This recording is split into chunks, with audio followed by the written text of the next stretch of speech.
YouTube fam, Torpid fam, it's Torpid here. We're back with another 10-minute guide. It's actually a little longer than 10 minutes, but I just like to give you guys so much information and clarity on why, and I'm so sorry. But if you learned something from this guide, if you like it, please let me know. Please subscribe to the channel. Please like the video and comment any thoughts that you have. I'm getting back onto YouTube. I'm getting guides up and running to help people just get back into the game when their real life becomes too busy.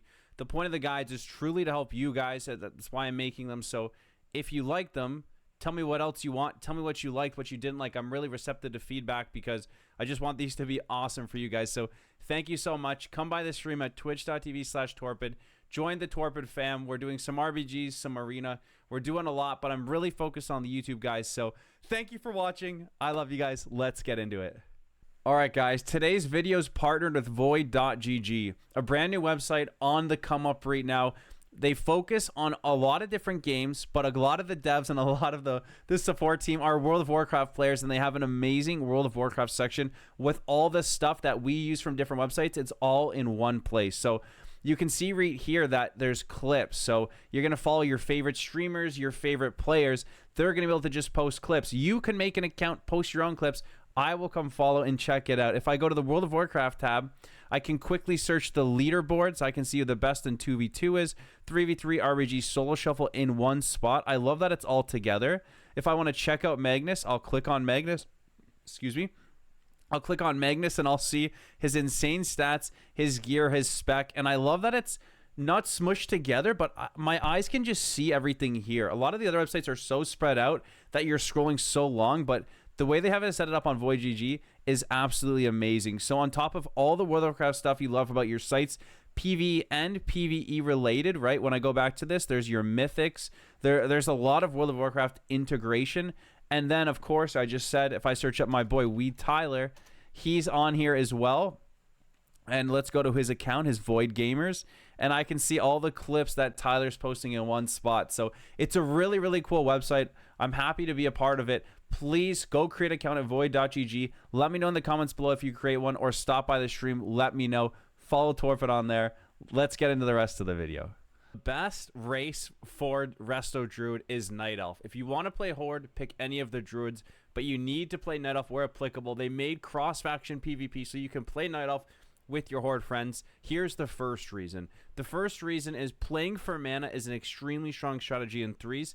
And what I'm going to do here is I'm going to go ahead and get in combat with Bree. So I'm just going to clone my friend Bree in the duel. And you see here I can't drink. But with Shadowmeld, I can go behind a pillar in an arena, click Shadowmeld, and then instantly start drinking. This is absolutely crucial for winning the mana game. Okay, so the second reason is because Shadowmeld helps you avoid a lot of CC. Here I'm going to show you how you can dodge a Stormbolt with Shadowmeld. Sometimes, you know, a warrior leaps to you, he's going to Stormbolt. He charges in, he's going to Stormbolt. You see it coming in the air. You can Shadowmeld the Stormbolt. Now I'm going to show you that, but keep in mind you can Shadowbolt a Chaos Bolt or a Cyclone to stop their casts and reposition. So I'm going to ask my friend Babs here to Stormbolt. And then when it's in the air, I'm going to Shadowmeld, and you can see I Shadowmelded it perfectly and didn't get CC'd. Now, that's a high skill cap, but I wanted to show you guys that because understanding how to Shadowmeld. Okay, guys, so for the stats, the gear, and the tier, I've put it all together for you here. Now, there's one important thing to note, that the haste below says 20%. That includes the talent we're going to be taking. So here you can see on the screen, we're going to be taking 3 out of 3 in Lycra's teachings, which when we're in no form or just our Night Elf form healing, we're going to be getting that extra haste, and that's how your gear is going to be scaling to 20% haste. But otherwise, I put everything around the screen for you guys to follow along and strive towards, but there's different paths you can take this late in the season. So as long as your stats are extremely close to the ones I'm recommending below, the gameplay is going to be quite the same. The haste being at 20% is important because our regrowth goes down to 1.3 seconds and our clone goes to 1.4 seconds.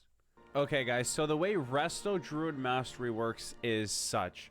You can see on the screen that for each hot we have on our friendly player, our mastery is going to be increased by 15%. For the sake of the screenshot, I use 15 because I just wanted to be able to say 1 rejuve is 15% extra healing on them. 2 rejuves is 30% extra healing. 2 rejuves and 1 regrowth is going to be 45% healing. So every hot that we have on them is going to stack by 15%. However, with one of the talents we're taking on the right side of the tree, we're actually going to gain 3 stacks of mastery when we apply Life Bloom. So this is extremely critical. When you put 1 Life Bloom on them, it counts as if there's 3 different hots. So 1 Life Bloom is 15 times 3, 45% increased healing. And that's why, on top of the way Life Bloom is going to work that you're going to learn about, you always refresh your Life Bloom first when needing to get a big heal out, because it gives you 3 stacks, right? 1 Life Bloom is equal to 3 different hots. Okay, guys, go ahead and import the talent string in the description below. It's going to come up with this, and we're going to be using this and building off of it and making some changes as we move forward for the rest of the guide. All right, so the healing rotation and abilities you're going to be using are always a Life Bloom first, and then you want to get 2 rejuves onto your target. You're going to want to get a regrowth onto your target, an adaptive swarm, a Sen Ward, and then Swift Mend. Then you're going to want to Iron Bark when needed, and as soon as there's melee on their team, we're running Thorns. I just included this here. You're going to get Thorns on your primary target. Now, if your primary target and their primary kill target has everything on them like this, they're going to be extremely safe. Now, you've invested a lot onto one guy. If they do a hard swap to somebody else, you're going to have Overgrowth, be able to get those hots read onto somebody else in case they swap. And then if you start falling behind, you're going to be able to NS and throw a Regrowth. And then you're going to also have Nourish. Every 3 regrowths, you get a proc of Nourish. We're going to talk about this for another instant heal. And then I've thrown Innervate in here because I want to talk about it. So let me break all of these abilities down and show you how they synergize and why you're pressing them in this order and how you're going to keep your guys alive in the arena. Okay, guys, so first things first, Life Bloom is your most important healing over time effect. There's a ton of different ways it works, so let me explain that. The first thing I want to talk about is as soon as you put it on, we talked about this in the mastery section, you gain 3 stacks of mastery. So our mastery is for every healing over time effect, we gain increased healing. If your mastery is 15%, 3 stacks of mastery is 45%. So let's just use 15% as our number. As soon as I put a Life Bloom onto my target, they're taking 45% increased healing if your mastery is 15%, more if your mastery goes up. The second thing is you'll notice here on my raid frame, it applies a stack of Focus Growth. Now, Focus Growth is our PvP talent. When you apply Life Bloom 3 times, what it's going to do is it reduces the mana cost of the Life Bloom, and when you get it up to 3, your Life Bloom's now healing for 18% more. On top of that, the other interaction with Life Bloom is right here called Budding Leaves, and every time it heals, it heals up to 90% more. So throughout the battle, it's super important you keep your Life Bloom on the target without it falling off, because you're getting so much increased healing. That's how people are not dying, is when a good Resto Druid never lets their Life Bloom fall off the primary kill target of the enemy. The other thing is with Undergrowth, we can put Life Bloom on 2 targets. So you can put a Life Bloom onto both your melee, for example. However, with Photosynthesis, when Life Bloom's on yourself and one of your allies, your periodic effects heal 20% faster. So when you're healing a melee cleave, you're going to want Life Bloom typically, if they're not going you, on both your melee, because they're beside each other, they're both taking big damage. If you're healing a Shadow Priest and a Mage, you're going to want 1 Life Bloom on the Shadow Priest if that's their primary kill target, 1 Life Bloom on yourself, so all of your hots are healing 20% faster on the Shadow Priest, since the Mage is taking smaller damage, and you'll just keep some other hots onto the Mage other than the Life Bloom. The next thing you're going to want to do is when you apply a Life Bloom to, say, the training dummy, when you cast a Regrowth, whoever you cast it on, your Life Bloom target doesn't get the initial heal, but they gain a Regrowth stack. So a lot of the time at the beginning of the match, I'll have Life Bloom on both of my, both my melee, and then I cast a Regrowth behind the pillar on myself, and you'll notice that the Regrowth hot went on to the training dummy. So keep in mind that every Regrowth you cast, just the healing over time effect goes onto your targets. So if they don't have a Regrowth on them, you can go behind the pillar if they're already safe to get them that hot, that additional mastery stack, without risking the chance of getting kicked. But if you need the initial heal, you need to be in the open.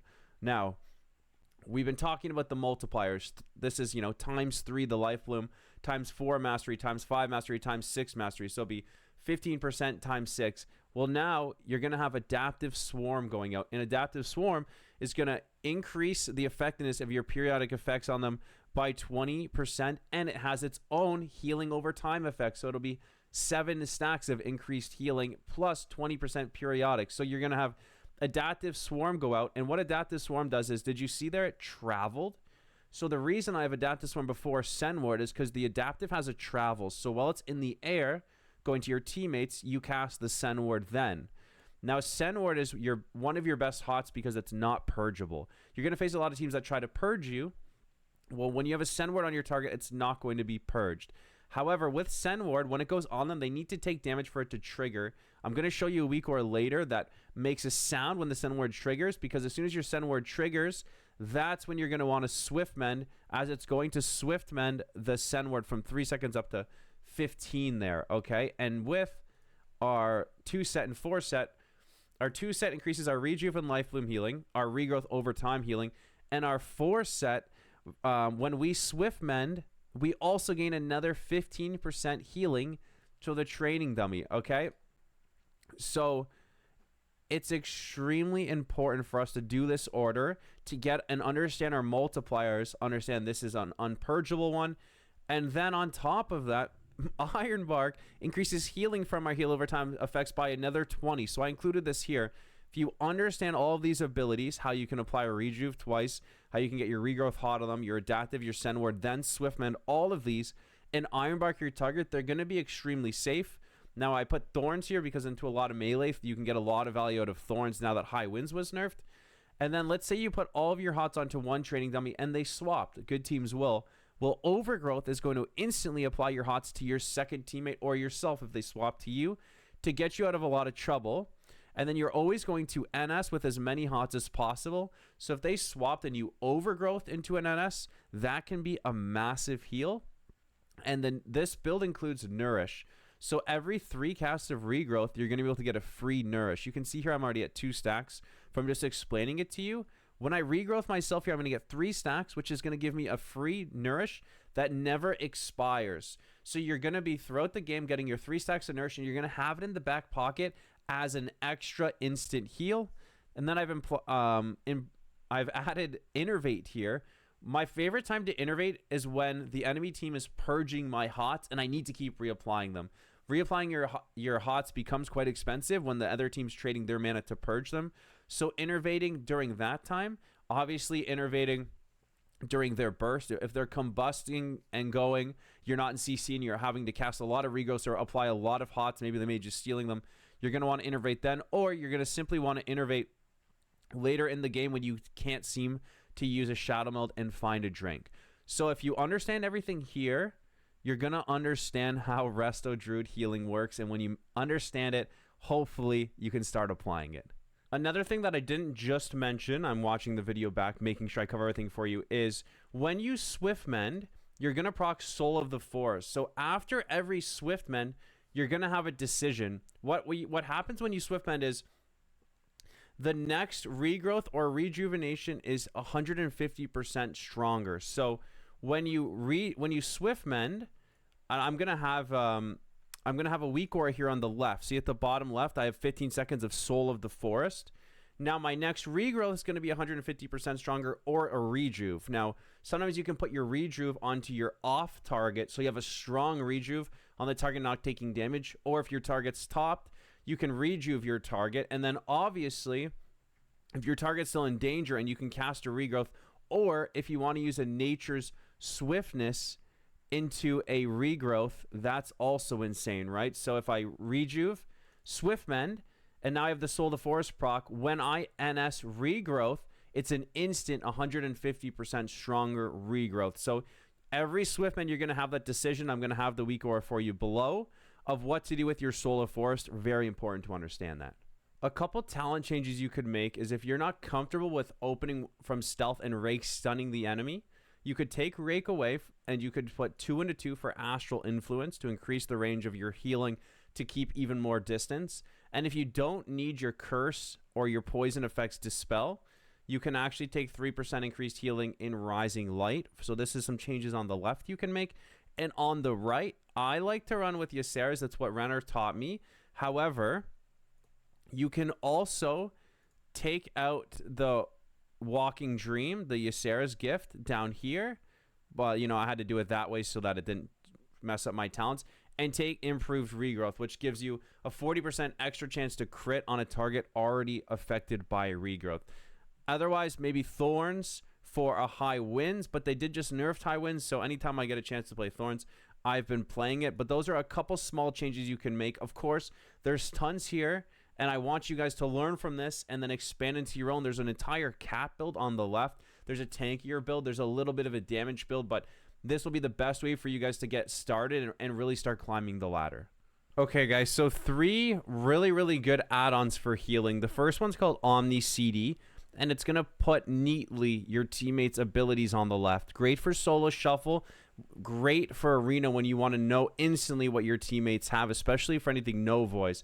But it's really good to preemptively know, okay, my guy has no trinket, no vanish. A little tough when you get started, but you'll get there and be able to figure it out. The second thing is BigDebuffs.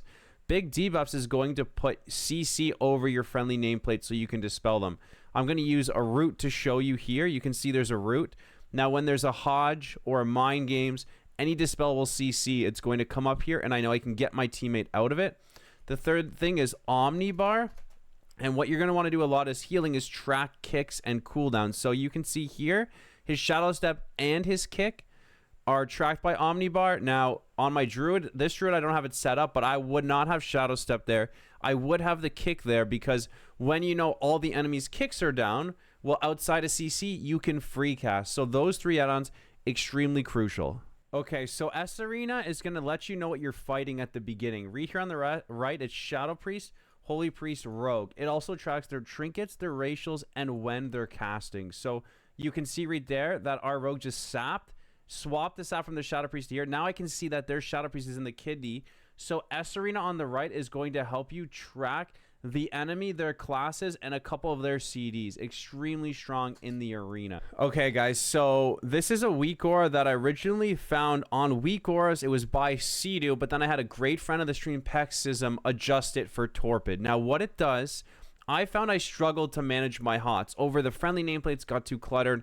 Over all the Blizzard UI didn't work. So what I've created is, you can see here when I Life Loom and Rejuve myself, Regrowth myself, and Sen Ward myself, all 6 of those come nicely to the right of the frame, and as the Life Loom's expiring, you can see here that it starts to glow, and I have the focus growth stacks to the right. So when I'm looking at my teammates' health, after a couple games, a couple days, a couple weeks, you'll start to know where these are. They're always going to be in the same spot, and you'll know that you have Rejuve, and you have, so watch, I'll do it to Druzy as well. Life Loom him up, get some Rejuves on him. And I have all 6 tracked here. I don't track the Adaptive Swarm. That's always jumping between people. I don't need to track anything else like a Wild Growth, right? That just comes from the Overgrowth. But with this WeakAura, I really started to destroy his Druid because I wasn't second-guessing myself and using a lot of mental power on, does my team have my healing effects on them? And when they get purged, you see it instantly get purged here. And it's in the same frame as where you dispel and the same frame on the left. The other WeakAura I have, I showed you this a little earlier, is the Soul of the Forest, which is going to let you know you have the Soul of the Forest proc. You have that decision between 150% regrowth and rejuve. So I'm going to have a couple other WeakAuras we're not going to talk about, like a precog, some arena WeakAuras that Mez created in the description below. So make sure you check out all my WeakAuras. They're really helpful. Okay, guys, so this WeakAura is going to track your Sen Ward. So when I Sen Ward, it's yellow, but because I have a bleed on, it instantly turned green, meaning now I can Swift Mend my Sen Ward on myself. So this WeakAura going to help you track when your teammate has taken the damage, so you know when to Swift Mend for the Sen Ward. The water you're going to get, not from the vendor, from the auction house for cheap, delicious Dragon Spittle is going to give you the most mana possible other than Mage Food. One of the strengths of Druid is you can drink while invisible. I've got it macro together, so when I leave combat and I click this button right here, I'll drag it up. When I click this macro, it instantly cat forms me, drinks, and prowls. I'll have that macro and a couple other ones in the description below for you.